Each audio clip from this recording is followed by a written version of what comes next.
ناظرین کرام السلام علیکم ورحمۃ اللہ وبرکاتہ۔ تہذیب ٹی پر آپ سبھی کا استقبال ہے۔ میں آپ کا میزبان عارف حسن اور آپ دیکھ رہے ہیں ہمارا مخصوص پروگرام راز زندگی ڈاکٹر شگفتہ یاسمین کے ساتھ۔ ڈاکٹر صاحبہ پروگرام میں بہت بہت خیر مقدم۔ شکریہ۔ السلام علیکم ورحمۃ اللہ وبرکاتہ۔ وعلیکم السلام ورحمۃ اللہ وبرکاتہ۔ ناظرین مختلف موضوعات پر اس پروگرام میں روشنی ڈالتی ہیں ڈاکٹر صاحبہ، بہت تفصیل سے اس کے بارے میں بتاتی ہیں، اور یہ وہی موضوعات ہوتے ہیں جو ہماری زندگی کا حصہ ہوتے ہیں۔ آج کون سا موضوع منتخب کیا ہے انہی کے پاس چلتے ہیں اور انہی سے جانتے ہیں۔ بڑا خوبصورت سا عنوان ہے، پلٹیے۔ پلٹیے۔ اب آپ کہیں گے کہاں پلٹیے؟ پلٹیے اس کی طرف جو میرا، آپ کا، ہم سب کا خالق ہے، ہمارا معبود ہے، اس دنیا کا پالن ہار ہے، کل جہانوں کا پیدا کرنے والا ہے، مالک ہے، قادر مطلق ہے، اور روز جزا کا کامل اختیار اور اقتدار اسی کے ہاتھ میں ہے۔ تو پلٹیے اس کی طرف۔ دیر کر دیتے ہیں ہم پلٹنے میں، اور اس وقت پلٹنے کی کوشش کرتے ہیں جب زندگی اپنے انجام کو پہنچ رہی ہوتی ہے، اختتام کی طرف ہوتی ہے۔ اس وقت پلٹنے کا کوئی فائدہ نہیں۔ پلٹنے کا فائدہ اس وقت تک ہے جب تک غرغراہٹ نہ ہو، جب تک توبہ کا دروازہ کھلا ہوا ہے۔ صحیح بات ہے۔ توبہ کی آپ نے بات کی، یقینی طور پر آج کل کی بھگ دوڑ کی تیز زندگی کے اندر انسان کہیں کھو سا گیا ہے، اور صرف اپنی دنیا اس نے محدود اپنے بچوں یا اپنی فیملی کے ارد گرد ہی کر لیا۔ کچھ لوگوں نے صرف اپنے ہی ارد گرد دائرہ ایک ایسا تنگ کر لیا دوڑتی بھاگتی زندگی میں۔ اللہ تعالیٰ کی طرف سے ہم نے اپنی آنکھیں ایک طرح سے موند سی لی ہیں، اور اگر کر بھی رہے ہیں تو بہت زیادہ کیا، ہم نے نماز پڑھ لی، روزہ رکھ لیا، زکوٰۃ دی تھی، اس طرح۔ لیکن یہ وہ لوگ ہیں جو اپنے آپ کو نیک کہتے ہیں اور جو روزہ نماز زکوٰۃ حج کر رہے ہیں، لیکن غلطیاں سب سے ہوتی ہیں۔ حضرت آدم علیہ السلام کی بات لیں، غلطی وہاں بھی ہوئی تھی لیکن انہوں نے توبہ کیا۔ انسان کی یہ خاصیت ہے کہ وہ توبہ کرتا ہے، لیکن جب توبہ کی بات آتی ہے، توبہ کا طریقہ کیا ہے؟ احساس ندامت، ایک سجدہ اور چشم تر۔ اے خدا کتنا آسان ہے منانا تجھ کو، صرف احساس ندامت، ایک سجدہ اور چشم تر۔ خدا کو منانے کے لیے اس سے زیادہ کی ضرورت ہے نہیں ہے۔ اللہ تعالیٰ نے فرمایا ہے، دیکھیے آدم علیہ السلام میں اور ابلیس میں یہی تو فرق ہے، غلطیاں دونوں سے ہوئیں۔ حضرت آدم علیہ السلام سے غلطی ہوئی، انہیں فوری طور پر احساس ہوا، فوری طور پر انہوں نے توبہ کی۔ جی۔ ابلیس اپنی ضد پر قائم رہا، آخری دم تک وہ خود کو صحیح سمجھتا رہا، اور مزید یہ کہ سرکشی پر اتر آیا، خدا کو چیلنج کر دیا۔ تو یہ جو چیلنج تھا، یہ جو تحدی ہے، یہ جو بغاوت ہے، یہ جو سرکشی ہے، یہ جو غرور ہے، یہ جو گھمنڈ ہے، یہی تو انسان کو مزید گناہگار بناتا ہے، اور یہی انسان کو ہلاکت کی طرف لے جاتا ہے۔ آج کی جو زندگی ہے، جس طرف آپ نے اشارہ کیا، بھاگتی دوڑتی زندگی، اس میں یہی ہے کہ انسان اپنی گریبان میں جھانکنا بھول گیا، اپنا محاسبہ کرنا بھول گیا۔ رات کو سونے سے پہلے کتنے اللہ کے نیک اور اچھے بندے ہیں جو اپنا احتساب کرتے ہیں، جو رات کو سونے سے پہلے یہ سوچتے ہیں کہ آج کا پورا دن میں نے کس کام میں گزارا، کون سا ایسا کام تھا جو میں نے اپنے لیے کیا، کون سا ایسا کام تھا جو میں نے اپنے اہل و عیال کے لیے کیا، کون سا ایسا کام تھا جو میں نے خلق خدا کی نفع رسانی کے لیے کیا، کون سا ایسا کام تھا جو میں نے اپنے اللہ کو راضی کرنے کے لیے کیا۔ اور اگر کہیں کوتاہی ہو گئی، کوئی بھول چوک ہو گئی، رسول پاک صلی اللہ علیہ وسلم فرماتے تھے کہ میں دن میں 70 مرتبہ استغفار کرتا ہوں۔ جی۔ رسول پاک صلی اللہ علیہ وسلم تو معصوم من الخطا تھے۔ بے شک۔ انبیاء اکرام سے بھی غلطیاں ہوئیں، ان سے بھی کچھ بھول چوک سرزد ہوئی، آزمائش ہوئی، فوری طور پر حضرت یونس علیہ السلام، اس سے بڑی کوئی آزمائش ہو سکتی ہے کہ مچھلی کے پیٹ میں رہے 40 دن تک، اس اندھیری کال کوٹھری میں بھی وہ پکار رہے ہیں، لا الہ الا انت سبحانک انی کنت من الظالمین۔ حضرت ایوب علیہ السلام، ربی انی مسنی الضر وانت ارحم الراحمین۔ حضرت یعقوب علیہ السلام، انما اشکو بثی وحزنی الی اللہ۔ حضرت یوسف علیہ السلام کو ننھے سے بچے کو کنویں میں پھینک دیا گیا، اور وہ وہاں آہو فریاد نہیں کر رہے، رو پیٹ نہیں رہے، چلا نہیں رہے، چپ چاپ صابر و شاکر بیٹھے، اور اس کے بعد دیکھیے کہ اس اندھے کنویں سے اللہ تعالیٰ نے ان کو کہاں پہنچایا۔ تو یہ تمام چیزیں صرف اور صرف بندے اور رب کے درمیان جو ہے، گناہوں کے درمیان ایک پل کا جو راستہ ہے، ایک نجات کا جو راستہ ہے، معافی تلافی کا جو راستہ ہے، اللہ کی خوشنودی اور رضامندی کا جو راستہ ہے وہ صرف اور صرف توبہ سے ہو کے گزرتا ہے. اور یہ کوئی مشکل کام نہیں ہے, صرف احساس کا پیدا ہو جانا, نادم ہو جانا. آنکھ سے اللہ تعالیٰ کو دو قطرے بڑے محبوب ہیں. ایک وہ قطرہ خون کا جو اللہ کی راہ میں بہایا جاتا ہے, دوسرا وہ قطرہ جو اللہ تعالیٰ کے خوف سے انسان کی آنکھوں سے جاری ہوتا ہے, اور وہ آنسو ہے. اور یہ قطرہ کسی موتی سے کم نہیں ہے. لیکن یہ احساس آج کہیں مر سا گیا ہے. اور ہم دیکھ رہے ہیں جب انسان اگر اس سے گناہ کا اس بات کا احساس ہی نہ رہے کہ مجھ سے گناہ سرزد ہو رہا ہے, وہ گناہ ہی نہیں سمجھ رہا, تو احساس کہاں سے پیدا ہوگا؟ احساس تو انسان کو تب پیدا ہوگا جب وہ یہ سوچے گا کہ میرا کوئی انجام بھی ہے. انسان چونکہ اپنے انجام سے بے خبر ہے. آپ یہ دیکھیے کہ جب انسان کو موت آتی ہے تو اس وقت وہ کیوں کہتا ہے فرعون ہے, تمام عمر فرعون نے سرکشی کی, تمام عمر فرعون نے سرکشی کی. لیکن اس نے یہ بھی دیکھا کہ طرح طرح کی آزمائشیں آئیں. تو سب سے پہلے خشک سالی کی آزمائش آئی, میوے اور پھل کم ہونے لگے, نقص من الاموال جسے کہا گیا ہے. طوفان کا عذاب آیا, ٹڈی کا عذاب آیا, جوؤں کا عذاب آیا. اسی طرح پانی جو تھا, دریائے نیل کا پانی خون ہو گیا. بنی اسرائیل وہ استعمال کرتے تھے تو ان کے لیے وہ پانی تھا, لیکن مصری جب استعمال کرتے تھے تو ان کے لیے وہ خون کی رنگت کا ہو جاتا تھا, وہ پینے کے لائق یا برتنے کے لائق نہیں تھا. اسی طرح جب آخری جس کو کہتے ہیں کہ وہ غرق ہو رہا تھا بحر قلزم میں, اور اس نے دیکھا کہ اللہ تعالیٰ کے حکم سے حضرت موسیٰ علیہ السلام نے جب پانی پر عصا مارا, لاٹھی ماری, تو وہ 2 حصوں میں تقسیم ہو گیا. وہ درمیان سے اس طرح پھٹ گیا جیسے کائی پھٹتی ہے, اور اتنا بلند ہو گیا کہ دونوں جانب, دائیں بائیں جانب, وہ پانی ایک پہاڑ کی طرح کھڑا ہو گیا. درمیان سے خشکی کا راستہ نکل آیا. حضرت موسیٰ علیہ السلام اور ان کی پوری قوم بنی اسرائیل نے خشکی کا راستہ پار کر لیا. فرعون نے جب دیکھا کہ ارے یہ تو پار کر رہے ہیں, چلو ہم بھی پار کر لیتے ہیں, وہ بھی درمیان میں پہنچا. ادھر بنی اسرائیل کا آخری آدمی بحر قلزم سے باہر نکلا, ادھر فرعون کا آخری آدمی سمندر میں اترا. اللہ تعالیٰ نے حکم دیا مل جا, دریا کا پانی پھر مل گیا. اس وقت فرعون لگا چلانے, رونے پیٹنے کہ آمنت برب موسیٰ و ہارون, کہ میں ایمان لایا موسیٰ اور ہارون کے رب پر. تو اللہ تعالیٰ نے کہا اب الان, اب جبکہ تو تمام عمر میری جو ہے وہ سرکشی کرتا رہا, گمراہی میں رہا, اور باغی اور بغاوت پر آمادہ رہا, اب تو جو کہہ رہا ہے کہ انا من المسلمین, تو مسلمین میں سے نہیں ہے بلکہ تو مفسدین میں سے ہے. تو یہ احساس کب جاگا؟ جب اس نے موت کو دیکھ لیا. اسی لیے کہتے ہیں کہ جس وقت موت کے فرشتے آتے ہیں روح قبض کرنے کے لیے, اس وقت انسان اگر توبہ کے لیے کہتا ہے کہ ارے میں ایمان لایا, میں نے توبہ کی, یا اللہ میری توبہ, اس وقت در بند ہو جاتا ہے. غرغراہٹ جب حلق سے نکلتی ہے تو اس وقت پھر توبہ کے دروازے بند ہو جاتے ہیں. تو کیوں نہیں انسان شب و روز, کیوں کہا گیا ہے کہ قبرستانوں کی زیارت کیا کرو, قبروں کو دیکھا کرو؟ صحیح بات ہے, قبروں کی زیارت اپنی موت یاد ہے, اپنی موت. اللہ رسول پاک صلی اللہ علیہ وسلم نے کہا ہے کہ موت کو کثرت سے یاد کرو, کیونکہ یہ لذتوں کو توڑ دینے والی چیز ہے, لذتوں کو توڑ دینے والی چیز ہے. ایک پل میں انسان کو اگر یہ محسوس ہو جائے کہ میری زندگی ابھی ختم ہونے والی ہے, تو پھر کیا باقی رہے گا؟ نہ وہ مال و دولت, نہ وہ اہل و عیال, نہ وہ بیویاں, نہ وہ بچے, نہ وہ تمام آسائشیں, نہ وہ محلات, نہ وہ گاڑی گھوڑے, نہ وہ ساری چیزیں. صرف اور صرف اس کے اعمال ساتھ جائیں گے, جن اعمال کو اس نے فراموش کر رکھا ہے. اچھا, اللہ تعالیٰ کو توبہ بے انتہا پسند ہے. اس کے بارے میں کہا بھی گیا کہ اگر یہ امت یا یہ قوم جو ہے کوئی گناہ نہ کرتی تو اللہ تعالیٰ کسی ایسی دوسری قوم کو یا دوسری مخلوق کو پیدا کرتا جو غلطیاں کرتی, اور وہ اللہ کے حضور پھر توبہ لے کر اپنی جاتی, اور اللہ تعالیٰ ان کو معاف کرتا.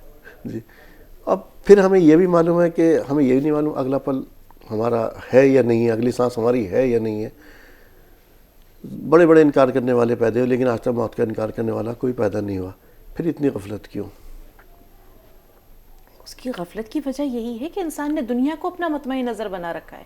وہ یہ بھول گیا ہے, اللہ کو فراموش کر دیا. سب سے بڑی بات, ففروا الی اللہ. اللہ تعالیٰ خود کہتا ہے میرے بندے تو میری رحمت سے بھاگ کر کدھر جا رہا ہے؟ جب بندہ سرکشی پر آمادہ ہوتا ہے تو اللہ تعالیٰ نے کہا ہے نا, لوح پر لکھا ہوا ہے کہ میری رحمت میرے غضب پر حاوی ہے.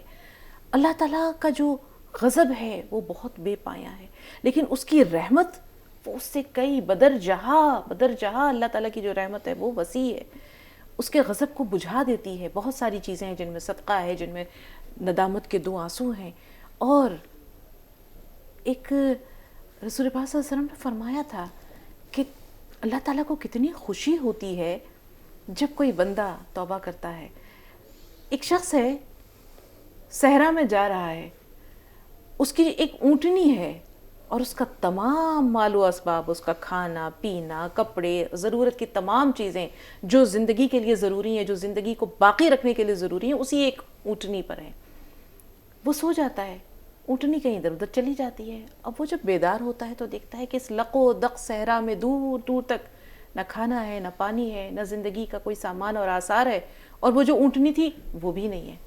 اب وہ اس کو اپنی موت سامنے نظر آنے لگتی ہے، اور وہ بیٹھ کے سانسیں اپنی گننے لگتا ہے، وقت کا شمار کرنے لگتا ہے کہ ایک ایک پل جو کم ہو رہا ہے اس کو موت سے قریب تر کر رہا ہے۔ اور ایسے میں وہ دیکھتا ہے کہ وہ اس کی اونٹنی واپس چلی آ رہی ہے تمام ساز و سامان، کھانے پانی کے ساتھ۔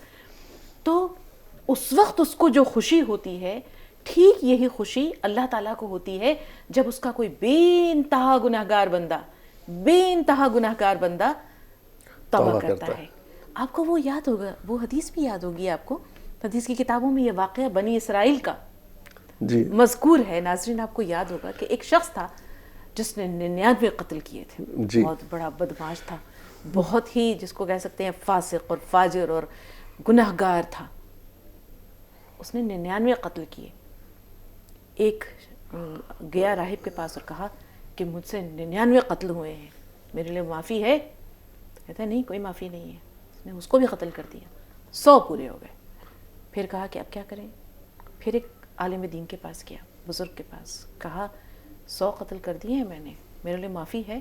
کہا کیوں نہیں ہے، اللہ کی رحمت بے پایا ہے، اللہ تعالیٰ کی رحمت بہت وسیع ہے، سچے دل سے توبہ کرو۔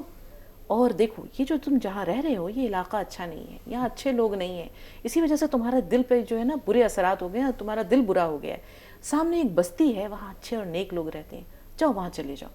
اب اس نے دل میں توبہ تو کر لی، لیکن اس کو یہ تھا کہ مجھے یہ بستی چھوڑ کر کے ان اچھے لوگوں کی بستی میں جانا ہے۔ چل پڑا، جب بیچوں بیچ پہنچا، درمیانی مسافت اس کی جو تھی وہ بیچوں بیچ بالکل، یعنی اس بستی اور اس بستی کے بیچ میں، اس کو موت نے آ لیا۔ اور یہ گرتا ہے یوں ایسے، اس کے ہاتھ آگے کی طرف ہے اور پیر جو ہے وہ پیچھے کی بستی کی طرف ہے، ہاتھ جو ہے وہ آگے والی بستی کی طرف ہے۔ فرشتے آ گئے، موت کے فرشتے بھی آ گئے، دوزخ اور جنت کے فرشتے آ گئے۔ دوزخ کے فرشتوں نے کہا کہ بہت گناہ گار ہے، اس کا ٹھکانہ جہنم میں، ہم اسے لینے آئے ہیں۔ جنت کے فرشتے جو تھے انہوں نے کہا کہ ارے اس نے تو توبہ کر لی تھی، اللہ تعالیٰ سے معافی مانگ لی تھی، اس کا مقام جو ہے وہ دوزخ نہیں ہو سکتا، ہم اسے لینے آئے ہیں۔ اللہ تعالیٰ نے تیسرا فرشتہ بھیجا، تو تیسرا فرشتہ آیا، اس نے کہا کہ اچھا چلو ایسا کرتے ہیں، میں فیصلہ کرنے آیا ہوں، زمین کو ناپو، اگر یہ اپنی پہلی بستی کے قریب ہے تو اس کا مطلب ہے کہ یہ جہنمی ہے، دوزخی ہے، اس کا ٹھکانہ دوزخ ہے، اور اگر یہ اس بستی کے قریب ہے جہاں یہ ہدایت کے لیے جا رہا تھا، توبہ کر کے جا رہا تھا، تو پھر یہ اس کا ٹھکانہ جنت ہے۔ لگے فرشتے تو اپنا کام کرنے، ناپنے، زمین کو ماپ رہے ہیں۔ اللہ تعالیٰ نے زمین کو حکم دیا کہ اس طرف والی زمین کو کہ تو پھیل جا، ادھر کی زمین کو کہا تو سکڑ جا۔ تو اس کے ہاتھ جو ہے وہ ان کے قریب ہو گئے نیک بستی کی طرف، اور اس کی جو ہے وہ بخشش ہو گئی۔ تو اللہ تعالیٰ تو بہانے ڈھونڈتا ہے، اللہ تعالیٰ بہانے ڈھونڈتا ہے کہ کوئی ایسا موقع ملے کہ میں اپنے بندوں کو معاف کر دوں، بخش دوں۔ کتنی بار توبہ قبول ہوتی ہے؟ جتنی بار غلطی ہو اتنی بار توبہ کرنی چاہیے، لیکن یہ توبہ نصوح ہونی چاہیے۔ یہ ارادہ ہو کہ آئندہ مجھے یہ غلطی نہیں کرنی ہے، پختہ ارادہ ہو کہ مجھ سے اس بار یہ غلطی ہو گئی اور آئندہ میں اپنے ارادے پر مستحکم رہوں گا، قائم رہوں گا۔ پھر بھی چونکہ انسان خطا کا پتلا ہے، آدم کی اولاد ہے، اللہ تعالیٰ نے اس کے اندر جو ہے وہ نسیان کا مرض بھی رکھا ہے، بھول جانے کی عادت بھی ہے، اور اس کے علاوہ چونکہ شیطان انسان کا ازلی دشمن ہے، وہ اس کے ساتھ لگا ہوا ہے، اس دنیا کی رنگینیاں اس کے ساتھ ہیں۔ تو بہت سے لوگ یہ کہتے ہیں کسی انسان کو کہ نہیں تم سے یہ غلطی ہو گئی، اب توبہ تمہاری قبول نہیں ہو سکتی، اس کا مطلب کہ اس کو گمراہی کی طرف دھکیلنا ہے۔ غلطی ہوئی ہے یہ تو اپنا آپ میں جملہ ہی بہت خراب ہے، تو اللہ تعالیٰ کی طرف دعویٰ کرنا ہو گیا.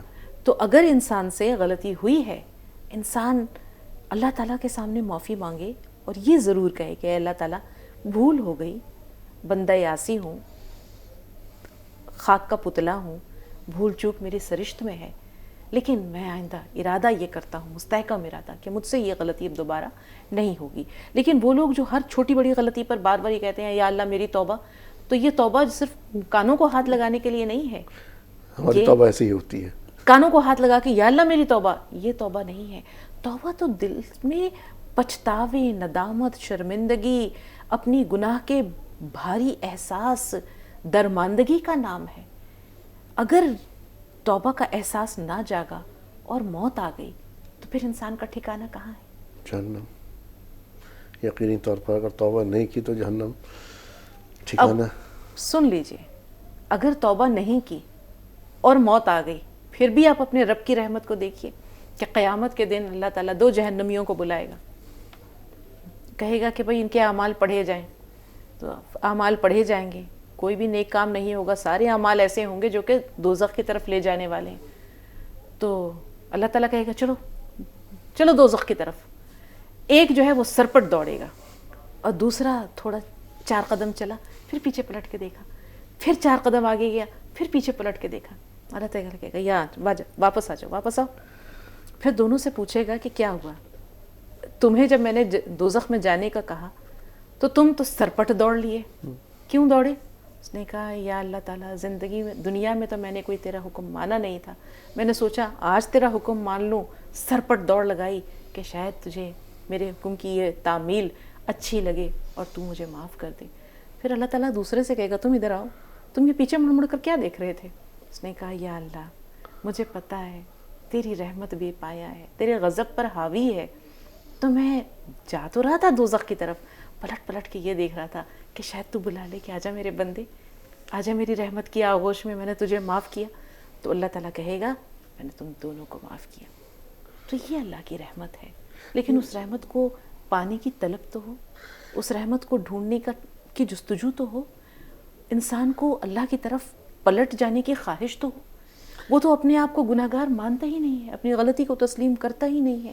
نہ جانے کون سا خواب غفلت ہے جس کا وہ شکار ہے، اور اس نیند سے وہ تب جاگتا ہے جب اس کے پاس کچھ رہتا نہیں ہے. اس کا تمام سرمایہ جو ہے وہ خاک ہو چکا ہوتا ہے اور وہ خالی ہاتھوں سے اللہ کی طرف جاتا ہے. اللہ ہم سب کو ایسی موت سے اور اس طرح کے انجام سے بچائے. آمین. اچھا، اور اگر کوئی آدمی تائب ہے، کتنے گناہ ملوث رہا ہے، جیسے بھی آپ نے بھی ذکر کیا کہ ایک راہب کے پاس گیا 99 قتل کر چکا تھا، 100 قتل کر. موجودہ دور کے اندر جو ہم حال دیکھ رہے ہیں، کوئی آدمی کسی سے گناہ ہوئے، ظاہر سی باتیں سب سے گناہ ہوتے ہیں، بڑے بڑے گناہ ہو یا اس کے گناہ پوشیدہ نہیں رہے، سب پر ظاہر ہو گئے. اگر وہ توبہ کر کے آتا ہے تو یہ دنیا سے جینے نہیں دیتی. وجہ یہی ہے کہ انسان کبر اور نخوت میں جی رہا ہے، غرور اور گھمنڈ میں جی رہا ہے. ایک انسان جو 5 وقتہ نمازی ہے، وہ کسی ایسے شخص کو دیکھ لیتا ہے جو کبھی گاہے بگاہے مسجد کی طرف آتا ہے یا جو نماز بالکل نہیں پڑھتا، تو وہ اس کو تنبیہ نہیں کرتا ہے، وہ اس کو لعنت ملامت کرتا ہے، وہ اس کو طنز کے تیروں سے زخمی کر دیتا ہے، اتنی ملامت کرتا ہے، اتنا مطعون کرتا ہے کہ وہ کہتا ہے کہ میں باز آیا، اس سے تو میرے وہی بھلے شرابی دوست اچھے ہیں، وہ آوارہ بدکار لوگ اچھے ہیں جو کم سے کم میرا ساتھ تو دیتے ہیں، جو مجھے برا نہیں سمجھتے ہیں. ایک شخص تھا، وہ بھکاری تھا، ضرورت مند تھا، وہ گیا مسجد کے دروازے پر مانگنے کے لیے. لوگوں نے اسے اتنا برا بھلا کہا، اتنا برا بھلا کہا، ہٹے کٹے ہو، تم کماتے کیوں نہیں ہو، شرم نہیں آتی ہے بھیک مانگتے ہوئے، دفع ہو جاؤ یہاں سے. وہ چلا گیا، وہاں سے اٹھا، چند قدم کے فاصلے پر ایک شراب خانہ تھا، وہاں جا کے بیٹھ گیا. وہاں سے جو شرابی نکلتا تھا وہ کہتا تھا لے بھیا، ہماری تو زندگی جو ہے وہ گناہوں میں گزر رہی ہے، شاید اس چھوٹی سی نیکی کے بدلے ہماری آخرت سنور جائے. تو آپ یہ دیکھیے کہ وہ مسجد کے دروازے پر گیا، اسے وہاں لعنت ملامت ملی. شراب خانے کے دروازے پر گیا، وہاں لوگوں نے یہ کہا کہ ہماری زندگی تو گناہوں میں گزر رہی ہے، یہ چھوٹا سا نیک کام شاید ہماری عاقبت سنوار دے، شاید ہماری دنیا سنوار دے. تو بڑا کام کس نے کیا؟ ظاہر سی بات ہے. جی. دل جو ہے یہ اللہ کا مسکن ہے، دل کو نہ توڑو. آپ کو یاد ہے سمامہ؟ جی. رسول پاک صلی اللہ علیہ وسلم کے زمانے میں مسجد نبی میں پکڑ کر لایا گیا سمامہ کو، باندھ دیا گیا ستون سے. اب اپنے قبیلے کا سردار ہے، مسجد نبی کے ستون سے بندھا ہوا ہے. رسول پاک صلی اللہ علیہ وسلم آئے، کیسے ہو سمامہ؟ مجھے پکڑ لیا ہے تم لوگوں نے، یہ مت سمجھنا کہ میں اکیلا ہوں، میرا قبیلہ ہے، میرے آیان ہیں، میرے مددگار ہیں، اور اگر تم مجھے مار ڈالو گے تو پھر یہ مت بھولنا کہ میرے بھی بدلہ لینے والے ہیں. رسول پاک صلی اللہ علیہ وسلم نے کہا سمامہ کی بیڑیاں ہلکی کر دو، اسے دودھ پلاؤ. پھر اگلے دن آئے، کیسے ہو سمامہ؟ وہی جواب ملا جو پہلے دن ملا تھا. پھر بیڑیاں ہلکی کر دو، دودھ پلاؤ، کھانے پینے کا خیال رکھو. تیسرے دن آئے، کیسے ہو سمامہ؟ تو کہا کہ میں اسلام قبول کرتے ہو؟ کہا کہ نہیں، اسلام تو میں قبول نہیں کرتا ہوں، اور مجھے بے وجہ قید کیا ہوا ہے نا، میرے قبیلے والے ہیں، اگر تم میرے ساتھ رحم دلی کا معاملہ کرو گے تو تمہارے لیے ہی بھلا ہے. رسول پاک صلی اللہ علیہ وسلم نے صحابہ کرام سے کہا اس کی بیڑیاں کھول دو، آزاد کر دو سمامہ کو. سمامہ گیا، باہر نکلے، تھوڑی دیر کے بعد واپس آ رہے ہیں. رسول پاک صلی اللہ علیہ وسلم نے کہا سمامہ کیا ہوا؟ کہا کہ میں 3 دن سے آپ کا طریقہ، آپ کا رویہ دیکھ رہا ہوں، اور اب تک کی جو زندگی تھی وہ میری زندگی سرکشی کی تھی، گمراہی کی زندگی تھی. میں نے آپ کا رویہ دیکھا، آپ کا حسن سلوک دیکھا، آپ کا اخلاق دیکھا، اسلام کی اعلیٰ تعلیمات دیکھیں. اب جو زندگی گزرے گی وہ آپ کے قدموں میں گزرے گی. میں غسل کر آیا ہوں، مجھے کلمہ پڑھائیے، میں دین میں داخل ہونا چاہتا ہوں. جی اچھا، تو اس میں ایک چیز اور میں بتا رہا تھا، ہم جو بھی اللہ تعالیٰ قبول کرنے والا تو اللہ تعالیٰ کی ذات ہے، روزہ، نماز، زکوٰۃ، حج جو بھی کرتے ہیں، کہیں نہ کہیں جب ہم اور جو لوگوں کو دیکھتے ہیں اس کے اندر کہ وہ لوگ، اب ظاہری ہے کہ ایسے ہی بہرحال وہ اپنے کام میں لیں گے، روزہ نماز نہیں کر رہے، تو کہیں نہ کہیں ہم اپنے آپ کو ان سے برتر سمجھنے لگتے ہیں. ان پر بہت ساری چیزیں ہم نصیحت تو نہیں، میں اسے کیا کہوں، نصیحت کی بجائے طنز کرنے لگتے ہیں، اور اپنے آپ کو جنت کا حقدار خود ہی سمجھنے لگتے ہیں. ان لوگوں کے لیے کیا کہیں؟ کس نے جنت کا ٹکٹ دے دیا؟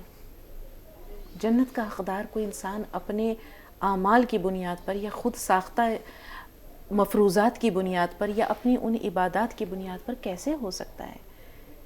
ایک شخص ہے جو جہاد میں گیا ہے صرف اس لیے کہ لوگ اسے بہت بڑا غازی کہیں گے، بہادر کہیں گے، شہید ہو جاتا ہے، لیکن ریا ہے، اس کے دل میں ریا ہے، تو کیا اسے جنت مل جائے گی جبکہ وہ شہید ہے؟ تو یہ ریا، تکبر، غرور، یہ تمام چیزیں تو انسان کو جہنم اور اس کے اعمال کو باطل کرنے والی ہیں. آپ کو وہ فاحشہ بھی یاد ہے جی جی، جس نے کہ اپنے چمڑے کے موزے میں پانی کنویں سے نکال کے کتے کو پلایا، اور وہ فاحشہ تھی، بدکار تھی، لیکن اس چھوٹے سے عمل کی بنیاد پر رسول پاک صلی اللہ علیہ وسلم کی حدیث ہے کہ اسے اللہ تعالیٰ نے بخش دیا. تو جنت اور جہنم کا جو ٹکٹ ہے یا وہاں تک پہنچنے کا جو راستہ ہے، یہ انسان کے اپنے اعمال پر نہیں ہے، یہ تو اللہ کی رضا اور اخلاص پر ہے. اخلاص بنیادی جو عمل کی جس کو کہتے ہیں کہ سند ہے، وہ اخلاص، اور کوئی نہیں جانتا کہ اخلاص کیا ہے. رسول پاک صلی اللہ علیہ وسلم نے مسجد میں بیٹھے ہوئے تھے، ایک شخص بیٹھے ہوئے تھے، صحابہ اکرام، حضرت عبداللہ بن عمرو بن العاص، وہ بھی وہاں بیٹھے ہوئے تھے، حضرت عمرو بن العاص کے صاحبزادے. رسول پاک صلی اللہ علیہ وسلم نے فرمایا کہ ابھی یہاں سے ایک شخص گزرے گا، جنتی ہے وہ. اب سب صحابی جو ہے وہ دیکھنے لگے کہ کون آ رہا ہے. ایک صحابی آئے، ہاتھ میں جوتے، چہرے سے تازہ وضو کا پانی ٹپک رہا تھا. دیکھ لیا ان لوگوں نے. رسول پاک صلی اللہ علیہ وسلم نے اگلے دن بھی کہا کہ یہاں سے بھی ایک شخص آئے گا، گزرے گا، وہ جنتی ہے. رسول پاک جنت کی ضمانت دے رہے ہیں، جنت کا، ہم جنت کے ٹکٹ کی بات کر رہے ہیں، یا رسول پاک صلی اللہ علیہ وسلم فرما رہے ہیں کہ یہ جنتی ہے. صحابہ نے دیکھا یہ وہی والا شخص ہے. تیسرے دن پھر رسول پاک صلی اللہ علیہ وسلم نے یہی بات کہی کہ ابھی یہاں سے ایک شخص آئے گا اور وہ جنتی ہے.